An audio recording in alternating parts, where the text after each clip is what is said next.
യഹോവേ, നിന്റെ ന്യായപ്രമാണത്തിൽ നിന്ന് അത്ഭുതമുള്ള കാര്യങ്ങളെ കാണുവാൻ തക്കവണ്ണം എൻ്റെ ഹൃദയകണ്ണുകളെ നീ പ്രകാശിപ്പിക്കണമേ. മത്തായി 2-ാം അധ്യായം. ഹെരോദ രാജാവിൻ്റെ കാലത്ത് യേശു യഹൂദയിലെ ബേത്ലഹേമിൽ ജനിച്ച ശേഷം കിഴക്കുനിന്ന് വിദ്വാൻമാർ യെരുശലേമിലെത്തി. യഹൂദന്മാരുടെ രാജാവായി പിറന്നവനെവിടെ? ഞങ്ങൾ അവൻ്റെ നക്ഷത്രം കിഴക്ക് കണ്ടു, അവനെ നമസ്കരിപ്പാൻ വന്നിരിക്കുന്നു എന്ന് പറഞ്ഞു. ഹെരോദ രാജാവ് അത് കേട്ടിട്ട് അവനും യെരുശലേമൊക്കെയും ഭ്രമിച്ചു. ജനത്തിൻ്റെ മഹാപുരോഹിതന്മാരെയും ശാസ്ത്രിമാരെയും എല്ലാം കൂട്ടി വരുത്തി, ക്രിസ്തു എവിടെയാകുന്നു ജനിക്കുന്നത് എന്ന് അവരോട് ചോദിച്ചു. അവർ അവനോട്, യഹൂദിയിലെ ബേത്ലഹേമിൽ തന്നെ.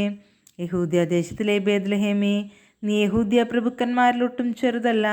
നിന്റെ ജനമായ ഇസ്രായേലിനെ മേയ്പ്പാനുള്ള തലവൻ നിന്നിൽ നിന്ന് പുറപ്പെട്ടു വരുമെന്നിങ്ങനെ പ്രവാചകൻ മുഖാന്തരം എഴുതിയിരിക്കുന്നു എന്ന് പറഞ്ഞു. എന്നാറേ ഹെരോദ രാജാവ് വിദ്വാൻമാരെ രഹസ്യമായി വിളിച്ചു. നക്ഷത്രം വെളിവായ സമയം അവരോട് സൂക്ഷ്മമായി ചോദിച്ചറിഞ്ഞു. അവരെ ബേത്ലഹേമിലേക്ക് അയച്ചു. നിങ്ങൾ ചെന്ന് ശിശുവിനെ കുറിച്ച് സൂക്ഷ്മമായി അന്വേഷിപ്പീൻ. കണ്ടെത്തിയാൽ ഞാനും ചെന്നവനെ നമസ്കരിക്കേണ്ടതിന് വന്നെന്നെ അറിയിപ്പീൻ എന്ന് പറഞ്ഞു. രാജാവ് പറഞ്ഞത് കേട്ട് അവർ പുറപ്പെട്ടു. അവർ കിഴക്ക് കണ്ട നക്ഷത്രം ശിശു ഇരിക്കുന്ന സ്ഥലത്തിനു മീതെ വന്നു നിൽക്കുവോളം അവർക്ക് മുമ്പായി പോയിക്കൊണ്ടിരുന്നു.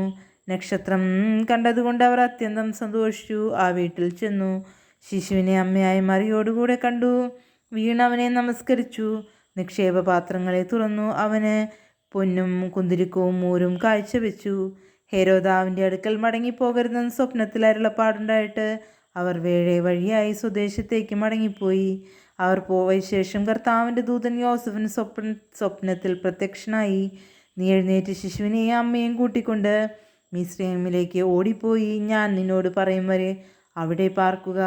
ഹെരോദാവ് ശിശുവിനെ നശിപ്പിക്കേണ്ടതിന് അവനെ അന്വേഷിപ്പാൻ ഭാവിക്കുന്നു എന്ന് പറഞ്ഞു. അവൻ എഴുന്നേറ്റു ശിശുവിനെയും അമ്മയെയും രാത്രിയിൽ തന്നെ കൂട്ടിക്കൊണ്ട് പുറപ്പെട്ടു മിസ്രയീമിലേക്ക് പോയി. ഹെരോദാവിൻ്റെ മരണത്തോളം അവർ അവിടെ പാർത്തു. മിസ്രയീമിൽ നിന്ന് ഞാൻ എൻ്റെ മകനെ വിളിച്ചു വരുത്തിയെന്ന് കർത്താവ് പ്രവാചകൻ മുഖാന്തരം അരുളിച്ചത് നിവൃത്തിയാകുവാൻ സംഗതി വന്നു. വിദ്വാൻമാർ തന്നെ കളിയാക്കിയെന്ന് ഹെരോദാവ് കണ്ട് വളരെ കോപിച്ചു.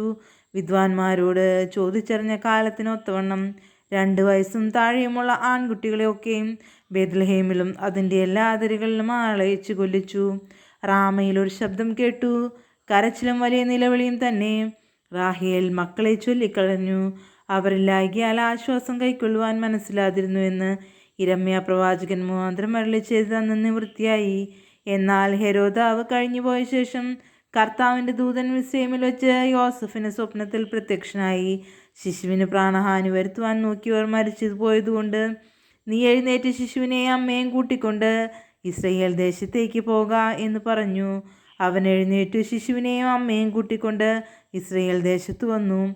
എന്നാൽ യഹൂദയിൽ അർക്കലയോസ് തൻ്റെ അപ്പനായ ഹെരോദാവിന് പകരം വാഴുന്നു എന്ന് കേട്ടതുകൊണ്ട് അവിടെ പോകുവാൻ ഭയപ്പെട്ടു. സ്വപ്നത്തിൽ അരുളപ്പാടുണ്ടായിട്ട് ഗലീല പ്രദേശങ്ങളിലേക്ക് മാറിപ്പോയി. അവൻ നസ്രായൻ എന്ന് വിളിക്കപ്പെടുമെന്ന് പ്രവാചകന്മാർ മുഖാന്തരം അരുളിച്ചത് നിവൃത്തിയാകുവാൻ തക്കവണ്ണം നസ്രത്ത് എന്ന ഗ്രാമത്തിൽ പാർത്തു. ദൈവമേ, സ്തുതിക്ക് യോഗ്യമാകുന്നു.